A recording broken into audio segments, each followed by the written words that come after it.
All right, for today's video review, we're going to be taking a look at Hexbug JunkBots Trixie. This is another one from the Alley collection, aka the Series 1 of JunkBots.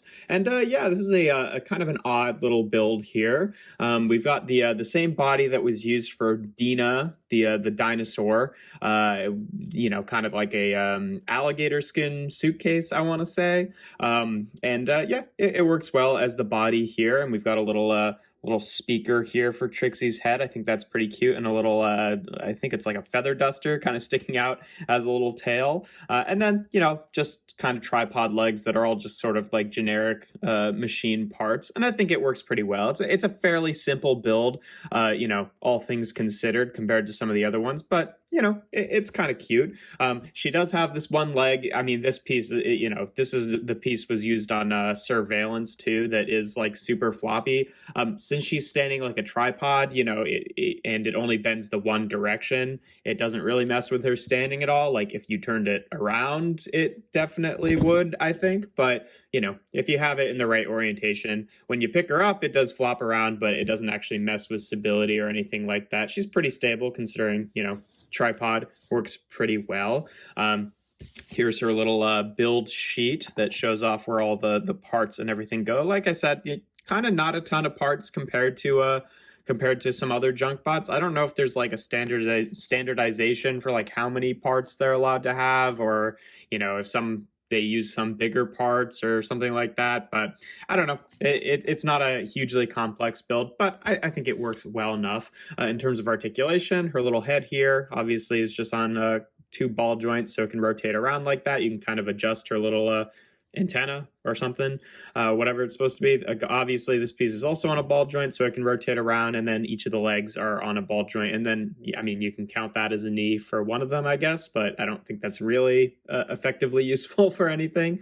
But, it works. And then this one, like, notionally, you're supposed to be able to, like, rotate it further out and rotate it further in to kind of adjust the length of it. But I find that it definitely does get stuck at a certain point, so it's not really worth it. Once you kind of leave it in there, that's just kind of the length that you got it. But yeah, no, I think it works pretty well. In terms of her usage with the modules here, we'll start off with the vibration module. I guess we'll just put it on her back here.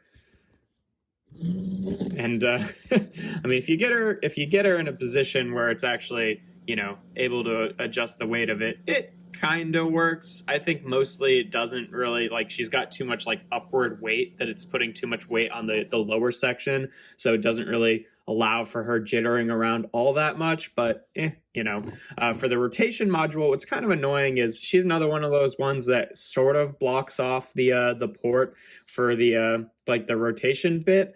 So what you kind of have to do is take off one of her legs and then plug this in, and then like plug the third leg back into this section, which makes her look a lot worse, I think. But and that's kind of a bummer, because I actually really like her motor function.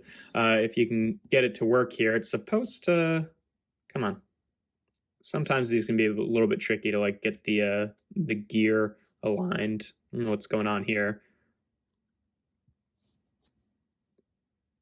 Come on. Is this working? Yeah, that's working. There we go.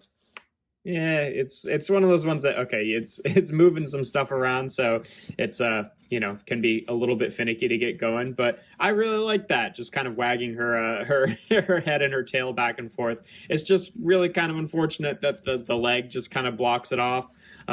So yeah, I don't know, because I think that this is a worse looking build than just having all the legs be the same length. So it's a shame there wasn't some sort of like alternate spot to put the third leg there.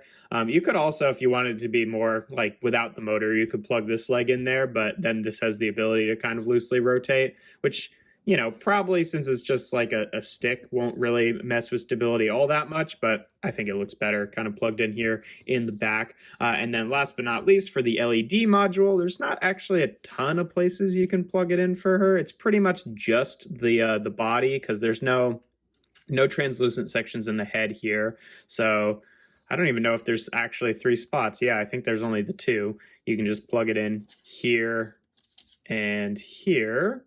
And I guess we'll just take the other one off entirely because, yeah, I don't see another port for that to go in. So just those two. And, you know, does the same thing that it does for Dina, obviously, just lighting up that those like the tear in the suitcase there, which again I feel like is more generally appropriate for the kind of dinosaur build where it has the sort of like Jurassic Park tear going on, but you know, still works well here, just not quite as appropriate. So yeah, I don't know that she works super well with the modules generally. Like there's only 2 spots. I mean, I guess you could put them in here maybe if you plug it in somewhere else. I don't know what that accomplishes. I think it's all just sort of different ways to light up the same section, and that does not seem to work as well. So, you know, you only have 2 spots for the LED to really effectively go in. The motor module is blocked by the legs, so you have to put the legs somewhere else, and the vibration module, which isn't all that exciting in the best of builds, doesn't really do a whole lot with her either. So, you know, I really like the motion that the motor module is meant to, like, I really like the head and the tail wagging back and forth. I think that's really cool. It's just a shame that, you know, the leg kind of blocks it off. But otherwise, I think a pretty cute little build. In terms of keep, scrap, or edit, I think this one's a keep for me. I don't know. She's cute.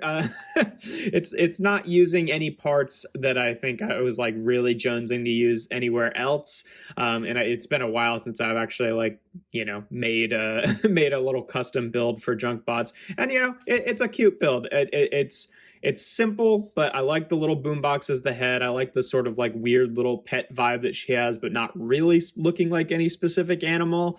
And you know, it stands up nicely and is nice and stable, so that definitely helps a lot too. So yeah, this one's a keep for me, despite my you know, grievances about how the modules don't really work for it. Oh, I didn't do let's do comparisons here. We've got Core Class and G1 Minibot Transformer. We've got a couple bots here to show her off with. Just a backpack guy for the suitcase, and then a speaker guy for the speaker. That's what she looks like with them. And then here she is with Jack Static. So you can see pretty tall as JunkBots go, since she's standing on those like little rickety legs there. I think that works pretty well. And yeah, that's pretty much all there is to her. If you enjoy my videos, make sure to leave a like and consider subscribing. I do reviews every Tuesday, Thursday, and Sunday. And without further ado, here we have Hexbug JunkBots Alley Collection Trixie.